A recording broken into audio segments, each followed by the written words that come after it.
Alright, round 3, I guess. Finishing up, hopefully. Maybe.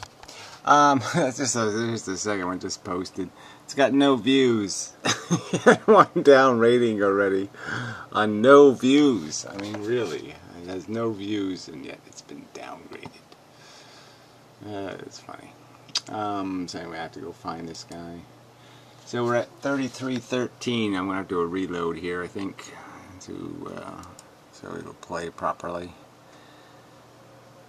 And 3253. Close enough. What he calls the game.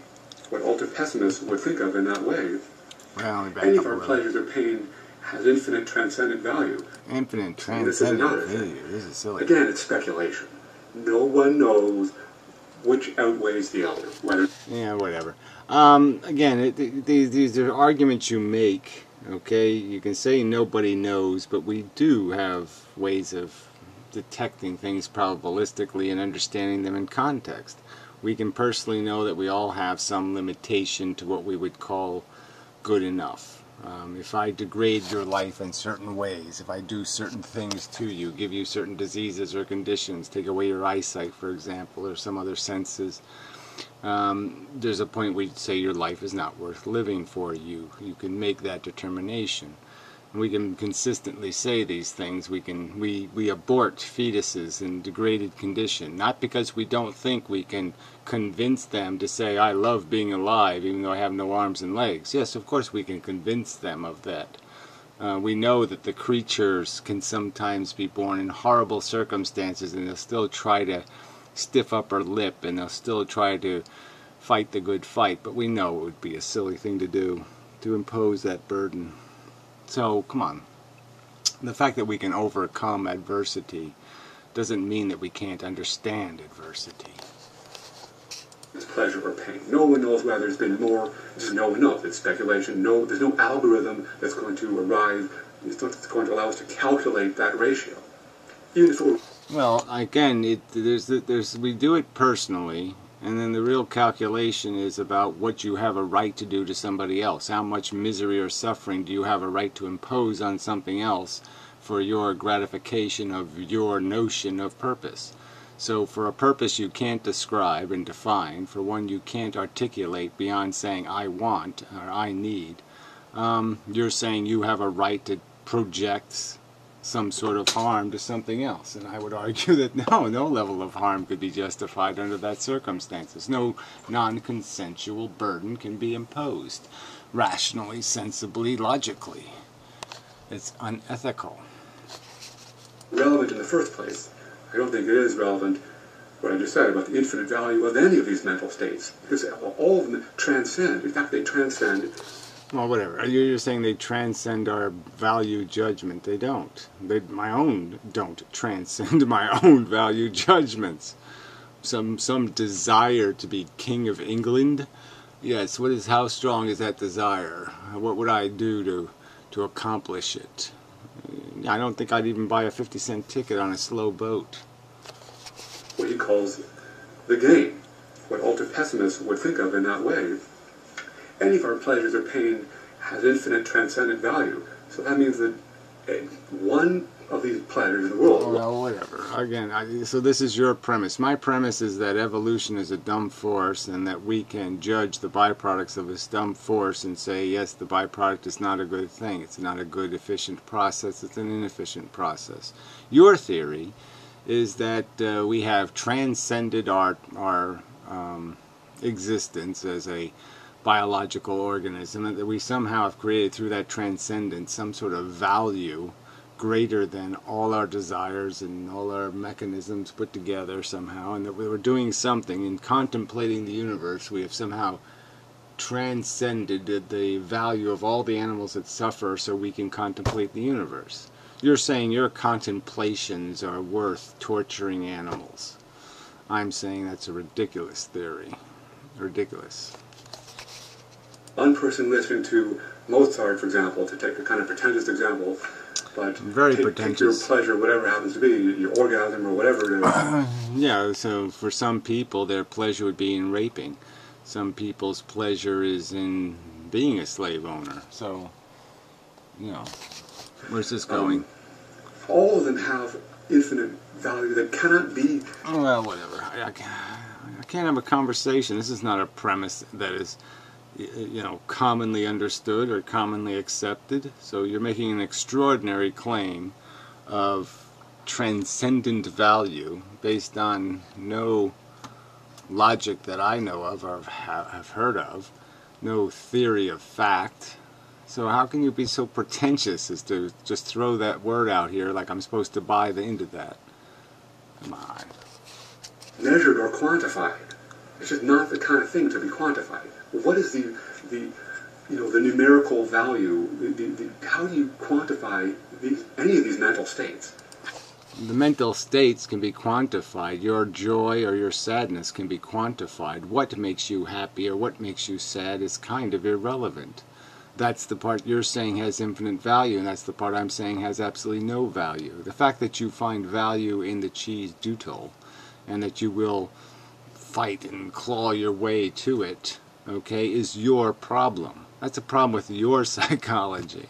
That isn't the problem with the universe or with anything rational or logical. It has to do with your own personal obsession. Okay, it isn't logic-based, it isn't sensible-based, it's psychologically based. Your addiction to the earthlings, your attachment to earthlings, is your psychological problem. It's not a real problem. How do you weigh them? That's just wrong-headed. That's the problem with Bentham's, utilitarianism in the first place. Many have made that point. So another point here is that when Inmendham says that sentient beings have value, and in particular the pleasure has great value, I think sentient beings have value. So again, this is not what Inmendham says.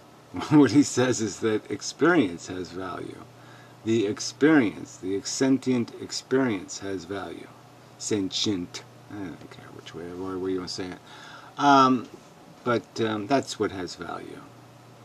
Not the individual. The individual is just a chain, just links and chains of individuals over and over and over again. They're the snowflakes. It doesn't mean anything. The fact that they have the potential to experience profoundly negative conscious experience is the thing that's valuable. I think he's on a slippery slope here to reaching a conclusion that's going to conflict with his antinatalism. Because once we agree that there are these goods in the world, no, that's not what we agree on. So again, this is bullshit again, right? The goods have always been qualified as goods relative to position. So yes, it's good for somebody to be halfway out of the dungeon or 3/4 out of the dungeon. It doesn't mean they're in a good place. It just means they're in a better place than 3/4 deeper into the dungeon.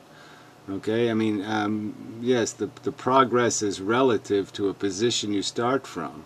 So yes, you can go 10 points in the forward direction, but if you're 30 points behind to start with, then you haven't really gotten to a positive condition, have you?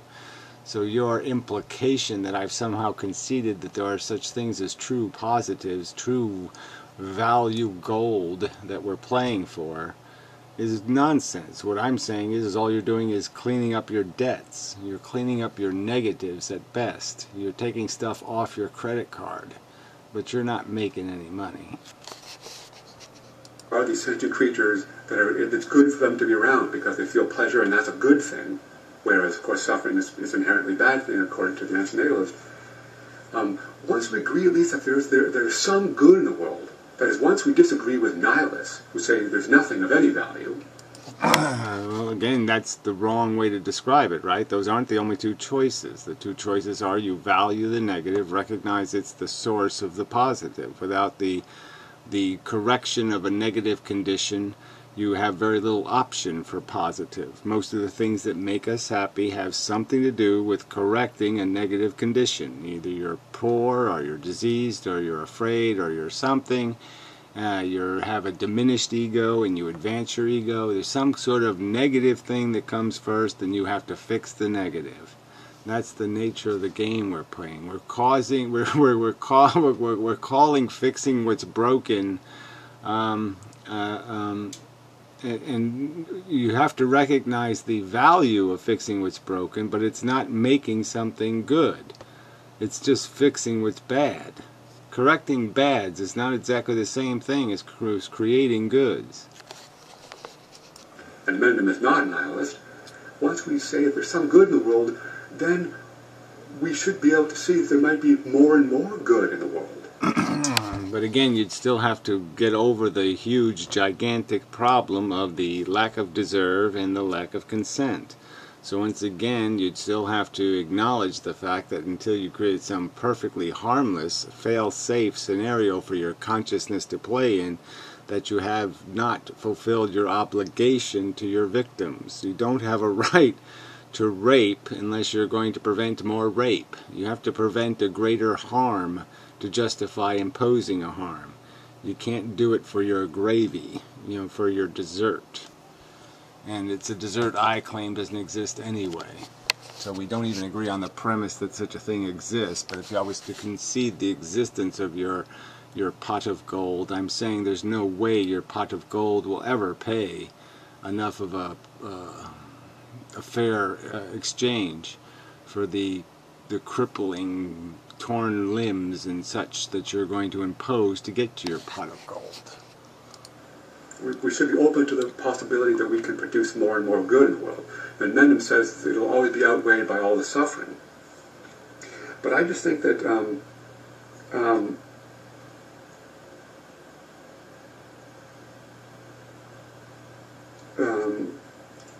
trying to read my handwriting here. That can be a problem. Yeah, I think once we start valuing conscious creatures and their pleasure, we should see that we should then also, for the same reason, value, however limited it is, but value any attempt to rebel against nature, other than taking the anti-natalist route. Well, you're not rebelling then, okay? The nature game is the one of this fake chase, this idea that you're going to get somewhere.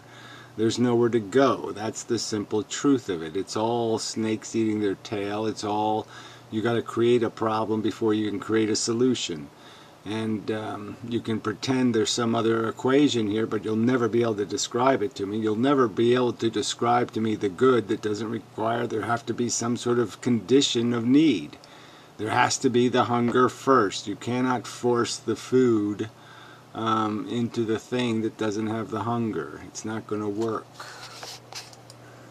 Well, see, because both of them would be good in an anti-natalist terms. When living things are having pleasures, then they're sort of getting something out of the game. They're making the best of the game. They're not, the game for them, the game. The natural process of evolution is not, a nightmare for them. They're having, they're relatively happy. So that's good according to the anti-natalist. According to you. Again, this is just, you just keep talking as if, you have 6 fingers, and so you have some use for a 6-handed knit your own glove kit or something. So you see purpose in it. But it's an arbitrary, personal purpose. It has nothing to do with anything real or intrinsic. And for somebody with 5 fingers, it's useless. I don't want your knit yourself a 6-handed glove kit. It's garbage to me. It's waste. But for the same reason, some other alternative to the game would also be good. If such an alternative were there, the anti-natalist would have to concede that that too is a good thing. Even if it's sort of slowly coming into being, it is still, as long as it's an alternative to the thing that the anti-natalist hates the most, which is, the animalistic cycle of life. So again, you have no description of this fake world where you have, your joy without first having your deprivation. So it has no continuity to anything I can apply logic to. What you're describing as your pretend good. It's nonsense. The only thing that ends up being good in the world is demonstrated in the world. I mean, look at what the human race makes. It makes American Idol. It makes Olympic Games. It makes Super Bowls. It makes bullshit for people to get addicted to and to get invested in, so that they invest themselves in it so they can feel good or bad based on the outcome. That's the game. There's no other game. Consumption, reproduction, cannibalism, exploitation, as long as it's something other than that, something that some good that comes out of it, the antinatalists should be happy with that. You keep avoiding the word addiction. It's consumption, reproduction, cannibalism, addiction. You keep avoiding that because you keep avoiding the idea that, oh yeah, it is just psychology that makes you people play the game. And that's all it is. A psychological notion of necessity. Not a described necessity. No, there's no rescue mission here. There's nothing to be accomplished, and you want to justify making victims to get there. And that's the problem. But you can describe no fire that you're rushing to, no urgency, nothing, and you want to make victims. And yeah, you know that logically you can't get away with that, so you keep just pretending it doesn't exist as a problem. And it does. And it will. In fact, so I think there is a false dichotomy here, because clearly there is another alternative. Clearly there is. Yeah, clearly there is. Clearly there is. No, there clearly is not any alternative, and there's certainly none that's within any kind of realm of the reach of the human race as it's currently conformed. So that seems like a big, huge daydream. And then you still have the problem of the biosphere left over. Again, what are you going to do for the sentience, 99.9999, long time 99s, percent of the sentience on this planet is not some frickin' humanoid that you're going to hold hands with and sing la-la joy-joy songs all day in your blissful utopia, or whatever the fuck it is that you can't describe. You're like any other heaven, your heaven that you cannot describe. You know, they all have huge voids, even the Muslim utopia of the 70 virgins. Where'd they get the virgins from? And do they want to be virgins? Do they want to be something the lucky man gets to rape? Are they voluntarily virgins? Voluntarily rapables? Other game to be played, as it were. So there's a big false dichotomy that the antinatalist sets up, and this is my main point, the main reason I disagree with the conclusion. Yeah, whatever. The main reason you disagree with the conclusion is because you have some phantasmagorical notion that there's a super excellent, super, duper, duper future place that we go to where we all hold hands and sing Kumbaya and everything's okay. And we just completely forget about all the animals. We have no notion of any concern whatsoever that they're still living in a blender getting chewed up every day. And all you little silly people just sit around and talk about something important. Like, what? What am I doing? This means nothing. This is just a rubbish argument. The special super magic powers will make it all okay. Even though I too speak of nature or natural life, I'm pretty pessimistic about it too. I call it the undead god, and that's my image, my analogy there. Yeah, I'm supposed to do something with that. So you can't get the game metaphor, but I'm supposed to understand the undead god metaphor. Fuck. Yeah, fuck. Philip Mainlander's dark kind of monotheism, where he says, well, if there was a god, he's probably killed himself, and we're living in his corpse.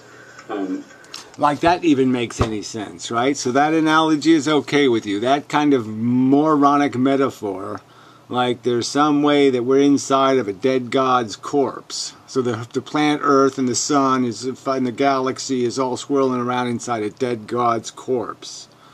I'm supposed to make sense out of that? Fuck. Yeah, that's just a myth, but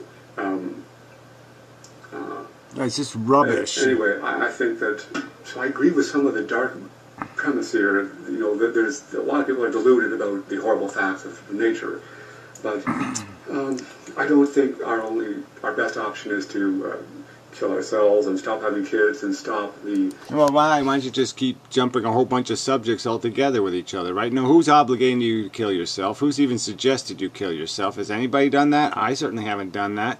So you just made that up, and if you're arguing that you have to kill yourself if you don't have kids, because somehow you have to have kids or you must kill yourself, that doesn't make much sense to me. It doesn't make any sense to me.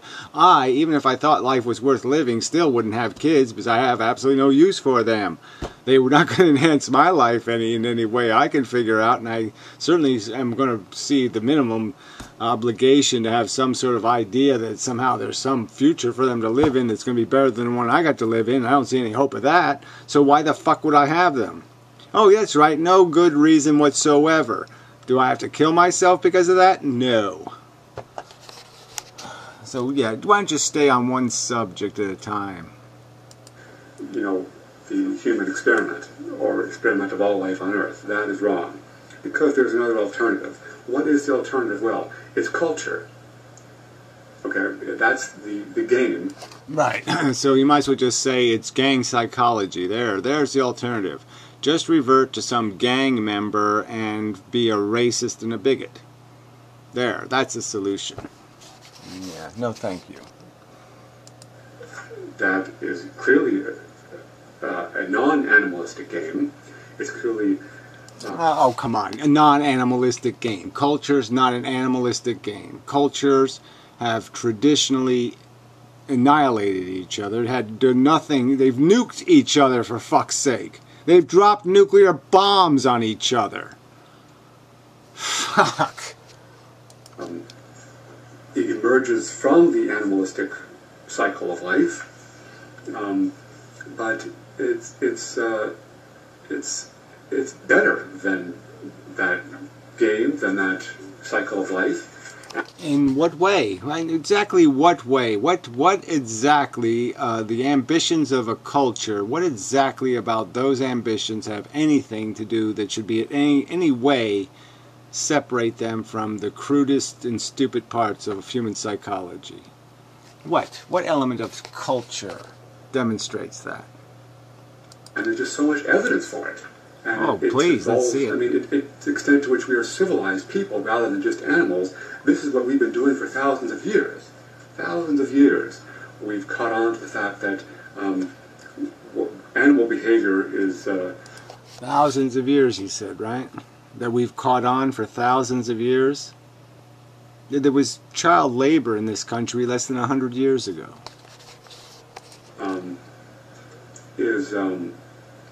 You know, horrible because of how robotic it is, because of how programmed they are, because it's all a matter of force and sort of push and pull, and there's no reasoning things out. So humans, our ancient ancestors, our sort of primitive ancestors, proto-humans, evolved this ability for autonomy, for self-control. We can have some control, limited control over our animal.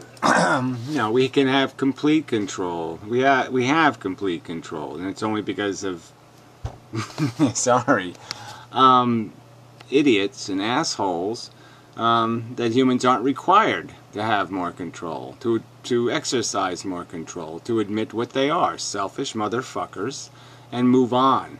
All right, but they don't want to admit they're selfish motherfuckers because they'd have to concede that at the core that's all this game is about. It's selfish motherfuckers selfishly motherfucking. You're not doing anything else.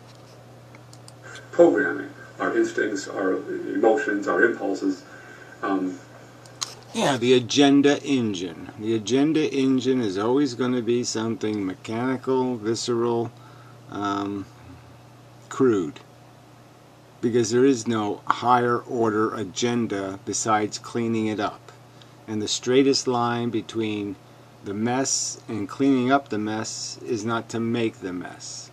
So logically you're doomed. Okay, if you're going to be intelligent, if you're going to transcend your stupid, crude psychological animal and be a thinking person, then you're going to run into the brick wall of reality, of facts, and the facts are going to scream, oh, just like Martians, we're completely unmissable.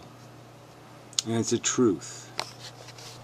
We are the only things that like us. We are the only things that could possibly need us. That's the truth. So what happened was, clearly, we stopped being so subject to natural laws, to just the biological laws that control most of the other animals. Again, this is an idiotic argument, right? I mean, where is there any evidence of that? Right now, we're doing the Olympics. It's just a celebration of might over whatever, everything else, right? It's this stupid standard of excellence. You know, these people don't cure cancer. They don't do anything meritorious. They don't run to the old lady and help her across the street the fastest. That's not the competition isn't go help an old lady across the street. That's not the competition. The competition is go cure cancer, go help somebody, go fix something, go design something, go clean up the radiation at Fukushima the best. Those aren't the contests. The contests are trivial, superficial, and idiotic, just like every other TV show, just like every other cultural icon. It's all made out of shit. Absolute fucking shit. And you're going to sit there and hand me that pile of shit and see, look what potential the human race has. I don't see any potential in that shit. Other chimpanzees and dolphins and elephants and other animal species have also limited self-control. But we have a lot of that control, thanks again to our intelligence, which Inmendham concedes to, that what happened was we got out of that. We haven't got, again, you keep saying we got out of it. No, we're still using our brains as scheming devices. Human beings are scheming to satisfy the goals defined by their biology and their psychology. They are not defining their goals with their logic and their reasoning. No, they're using their logic and reasoning to fuck the other guy over to get their pot of gold. So let's quit pretending that the brain won. The brain is still losing out to the dumb animal. The lizard and the ape are still driving the human race. Get real. Game and started playing our own game. A game that, a sort of micro... Yeah, I'm sorry, there's no game, okay? Intelligence doesn't play games, so you're out of luck. Intelligence doesn't have a stupid agenda, so you're out of luck. Intelligence is going to tell you exactly what I'm saying. The straightest line between the problem and the solution is not to make the problem. A world within a world. All cells, all animals are tiny worlds within worlds. They erect barriers between themselves and everything else, and put up filters so that to allow something to come in and out to gain some limited control over that internal environment. That happens in every cell, every organism, no matter how simple. That's what life is about. Life walls itself off from the rest of the world and has to get some very often very limited control. Whatever. Does that metaphor work for you? It doesn't work for me. Life doesn't wall itself off. Life builds tools. It builds instruments of disaster. That's what it does.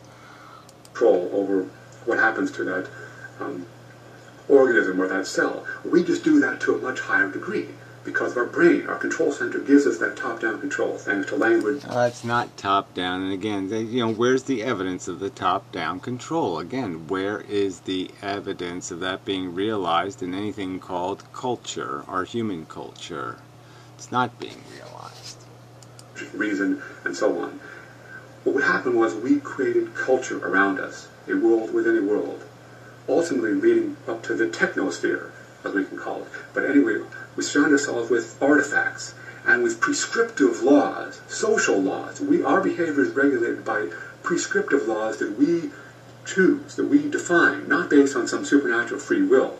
I grant you, we have no spirits, it's just our brains, but our minds evolve from our bodies, from the biological part of us, from our brains, and so too do our ideas and our culture, our mentality. So we end up creating artifacts and giving them purposes. Intelligently... Yeah, whatever. Again, you're not going to win me over with this kind of crap. You see how intelligent we're using resources. Again, I could just use the Olympics as an example. A huge amount of resources squandered and wasted while people die for lack of 50 cents worth of vitamins. That's the world we live in, okay? Huge waste on warfare and defending borders and defending races and identities crises and all this other bullshit. Where's the example of anything, any grace in any of that? There's none. It's crass, it's garbage. Intelligent designs. We design them to serve us. We surround ourselves with these artifacts, with this technosphere, with this neurosphere, this sphere of ideas and artifacts and machines that we control, so that we are not utterly controlled by the environment like the lower animals are. Right, we're on the brink of polluting the environment so badly that we won't be able to live in it anymore. So again, where does this go? We're not doing this for any kind of intelligent reasons. We're doing this because of gluttony and greed and avarice. All these negative components of our visceral nature. Show me where we're doing something for the future. Show me why we spend the future's money. We've basically enslaved the future to pay back bills. Show me in that deficit spending how there's any kind of intelligence or wisdom. We have some control over it. The point is that all the evidence that Inmendham can point to about all the suffering in the world, and there's a hell of a lot of such evidence. Nature is red in tooth and claw. I mean, that's true. All kinds of evidence there. But I can counter that evidence with all the evidence of cultural progress. Well, yeah, like industrial farming of animals. It's real progress, right? We got huge efficiencies now. Tiny bit of food goes in, lots of suffering goes in, and we get the food out, right? Come on. Fail.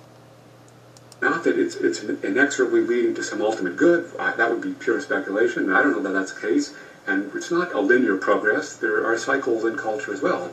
But there is transcendence. Well, whatever. There's no transcendency, and it is linear. There's a fact.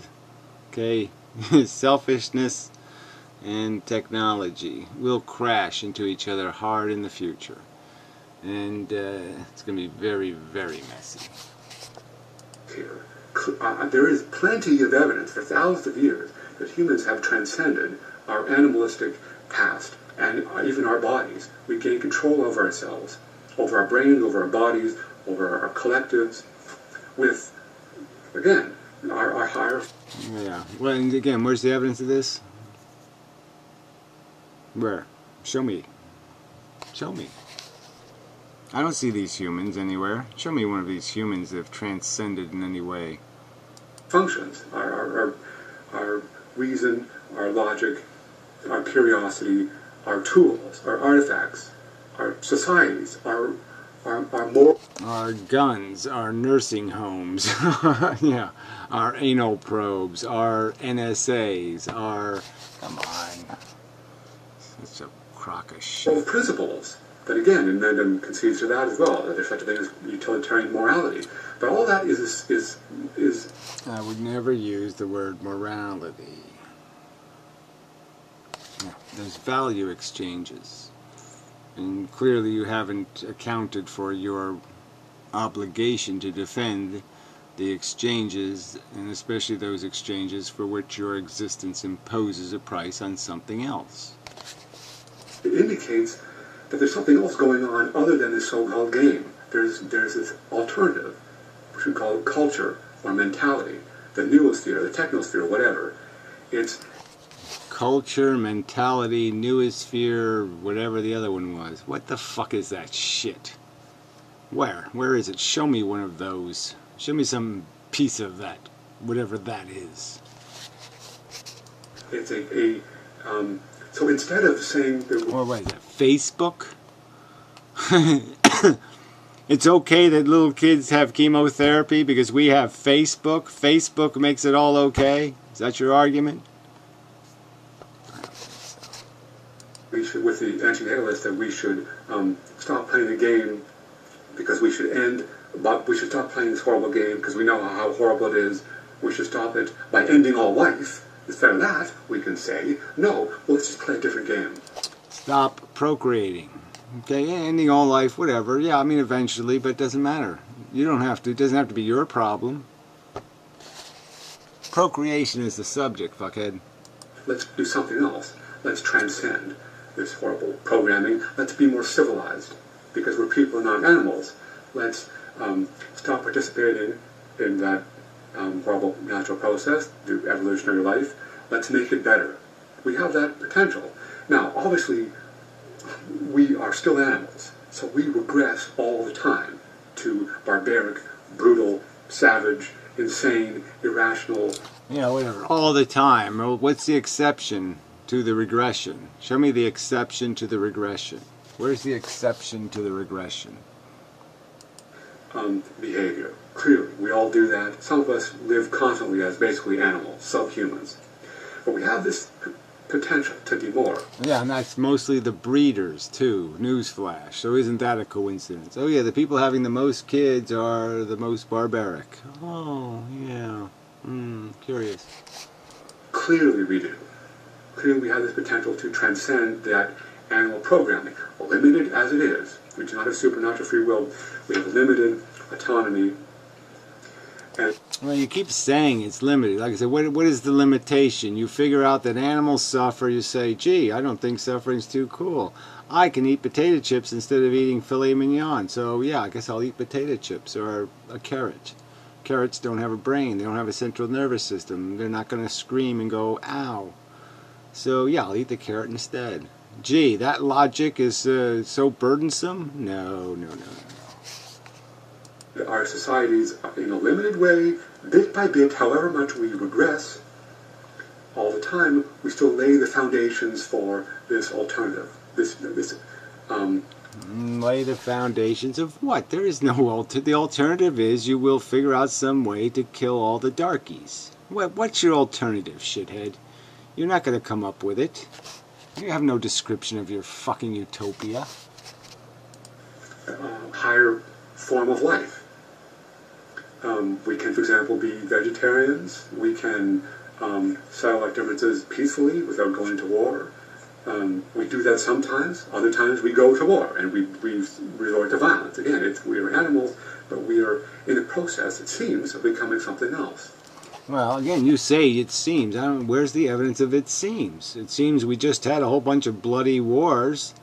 We seem to want to solve the problem with a war. We just killed the bad guys, right? Because we're bigger, we have bigger bombs, we killed them.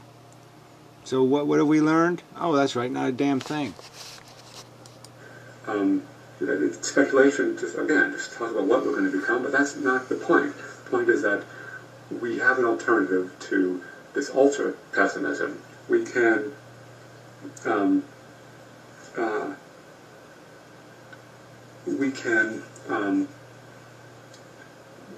live as people and not just as animals. And that well, again, you just keep talking like that's what people are going to do, and that's not what people are going to do, because people are going to have the agenda of the biology, the agenda of the psychology. And if they don't have either one of those agendas, yeah, they're not going to get out of the couch to bother. So this is just all a bunch of bullshit. We have a moral imperative to do that. I mean, we have already created this alternative way of living. That, again, for thousands of years, that's what culture is about. Yeah, and again, and what do we do with that? Oh, that's right, we shove old people into nursing homes. Out of sight, out of mind. La la la la la. Thinking with ideas, mentally modeling the world, and living according to our own laws. That's what game is. It's when we set up rules to play, to set up a new sort of system and sort of live within that system. That's what culture is. That's what society's laws are. That's what the laws are about. Right. So show me the culture that works. Show me one. Show me one. Show me one. They're regulations for society, political, economic, legal rules that we have, moral principles as well, the golden rule and so on. Those are higher. Those show how free we are to some extent from the natural programming. The fact that we rarely exercise any ideals, we rarely invest in the future at all, unless we have some sort of way to make a profit at it.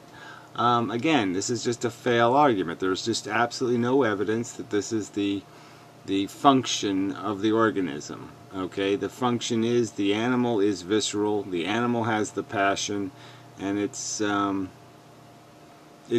only through some sort of disciplined devotion to the truth that the truth will be served. You have to make it a passion of yours. You have to be passionate about it. And quite obviously, people like you are not passionate about the truth. And because you're still trying to scheme your way through, find some loophole. So here's the sort of the false dichotomy that the anti-NATO sets up. On the one hand, he says there are the players of the game, the horrible game. There are the sociopaths, the idiots, the worms, the deluded enablers, the majority, as he puts it, the deluded theists, the meat eaters, the troglodytes. I mean, he is so... The ignorant, all right? Just put them all in one category. The ignorant. Many images for how bad people can be. Basically, the animals who just participate in the game. And that is a horrible, unforgivable thing. It's execrable. It's just abominable. It's the ultimately bad thing because of all the suffering it produces. And he says that's one alternative, and then that's one thing, and then there's only one alternative to stop all that by just taking all the players off the board, to deprive nature of its victory, to kill ourselves, in effect, by stop having children. Well, again, kill yourselves. Yourself, like yourselves is the human race, right? Somehow the human race is yourself. It's not the truth. It's not yourself. That's a delusion in your head, okay, that you think you are the human race. You are not the human race. The human race is that guy and that guy and that guy and that guy. And a lot of those guys are assholes by your own definition. And if you were to give them the only rowboat to the future, and it was just going to be full of 6 assholes, you'd probably say, I'd rather that boat sank. You probably would, if you were honest. If I put the 6 wrong people in the fucking rowboat, you're not going to want the rowboat to make it to the island. To end our species. So we stop tormenting all the other species. And maybe, I think he would have to say, to just destroy all life as well. Because if our species ends, the cycle of life will continue. Other species will continue to go on suffering. So that's a false dichotomy, though. There's another option. The selfish human option, where you all sit in some sort of all-white room and sip tea and talk about how there's no such word as game, and what? Rub circles on your forehead and go, and while the animals chew each other to shit outside your window. Yeah, that's your solution. It sucks. Third way, which is to be people and not just animals, and to just not be so barbaric. And again, that's not an airy, fairy sort of, phantasmagorical, faith-based thing that to talk about. Yes, it is. It's nonsense. No, you're not going to fight over women anymore. You're not going to fight over who has the biggest car, who has the beachfront house, right? Who gets the beach, right? You're not going to fight over who gets the best seat at the theater. Oh, fuck you. Yes, you are. That third option, no. All the evidence of history, sociology, all the evidence of culture, the things that clearly separate our species from the other animals, all of that has to be put into the mix. When we understand what culture is and how different we are from the other animals, that gives us another moral option, another moral obligation to... Yes, be the gang. Yeah, it's so much cooler being a gang. That's so much better than what the animals are doing. To just be better as people, to transcend the animalistic cycle and... Transcend. Again, you're not transcending anything. What are you transcending? Again, what are you going to do in your heaven? Describe it to me, okay? In your dickless, okay, foodless heaven. Explain to me what you're going to do again. Maybe hope that some higher form of life will emerge, even higher than what we already have. Some more perfect way of living. Yeah, right. So this higher form of life crap, again, it just totally denies what evolution does. Evolution creates tools for warfare. That's where our brain came from. That's where our understanding of the modeling of the world came from. Models made it possible, and models right now make it possible for most other mammals to navigate their environment, to trick their prey, to find ways of scheming solutions to their problems. That's what it exists for. It's a scheming tool. So what is this higher order of mechanism going to do? X-ray vision? It's just going to be another tool. That's all it can create is tools. There is nothing, and it can't change the agenda. The agenda is always going to have to be something. And whether it's just survival for the sake of survival or replication for the sake of replication, it'll be something for the sake of something. And that's all that will be. It will be able to do nothing else because there is nothing else. There's no gift you can buy the universe. It does not need you. I mean, that is the hope I think that most people have when they do have kids. Some of them have kids irresponsibly. They just don't think about it enough. Yeah, they all have them irresponsibly is the argument, and you can't describe a responsible child production. You can't. Defy you. And they do subject their kids to unnecessary harm. Maybe they shouldn't have had kids in the first place, given their circumstances. But there's also just a basic hope, that life is worth living because we're part of a fascinating, wondrous. Again, so just whitewash over it. Fine. Just admit what you're doing. Okay, we're part of a wonderful blah blah blah blah. All this bullshit. Again, just deny the price being paid for it, and that you're not paying the price. So you're not the slave, you're not the animal, you're not the pig in the fucking goddamn factory farm. So you're just going to keep talking about how it's all okay because you're doing something spectacular. At least you're hoping to do something spectacular someday. Someday you hope to do something spectacular. And then it's okay for you to impose. Well, it's not.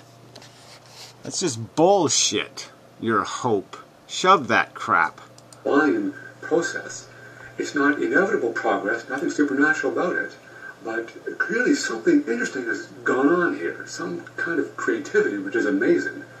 Well, you say so. Again, it's amazing. It's amazing. We created American Idol. We have people sing other people's songs and somehow think they're really cool and great. They don't cure cancer. They don't build taller buildings. They don't fix the water mains under the street. They don't do one single productive fucking thing on earth. They sing somebody else's songs, and we think they're specially and cool. Yeah, that's called failure, asshole. First, non-life has produced life. That happened millions of years ago.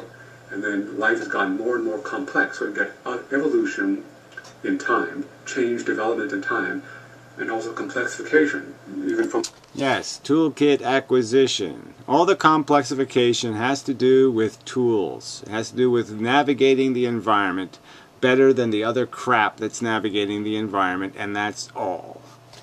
None of that complication would exist if it didn't have to exist to outcompete the other crap that you're navigating with. Period. So just for the sake of a silly hierarchy, for the sake of saying I win, you lose, right? You create a bunch of complexity. I mean, if that isn't an insufficient cause, I don't know what insufficient cause would be. Atoms all the way up to galaxies and so on. But evolution of organisms from lower, so-called lower to higher order ones. And you come up with people who are... Well, even that's a bogus argument. You have no evidence that you have a higher order consciousness in terms of your sentient experience. Other mammals may have a much richer sentient experience. You may have compromised much of your sentient experience to have your vocabulary and your capacity to memorize and your slow maturation. You may be a true idiot savant. Just as we wouldn't wish to live as idiot savant humans, maybe animals from their perspective, we have deprived ourselves of so much of the richness of existence that they would find our existence repulsive. We're playing again our own sort of a world within a world, where we're defining our own terms, our own way of living, and not just following the genes. that there's an interesting... Yeah, you're just following your amazing talk, and you're wow, miraculous and magical and blah blah blah. Nothing real here. Sublime, amazing process going on here. amazing again. Amazing. By whose standard? From whose perspective is this amazing? Somebody who's finger painting? Well, almost anything's amazing then. How it's going to end. But I think ultimately the reason why there are not so many antinatalists around and ultimate ultra pessimists is that we are amazed. Yeah, look, the answer is pretty simple. It's because people are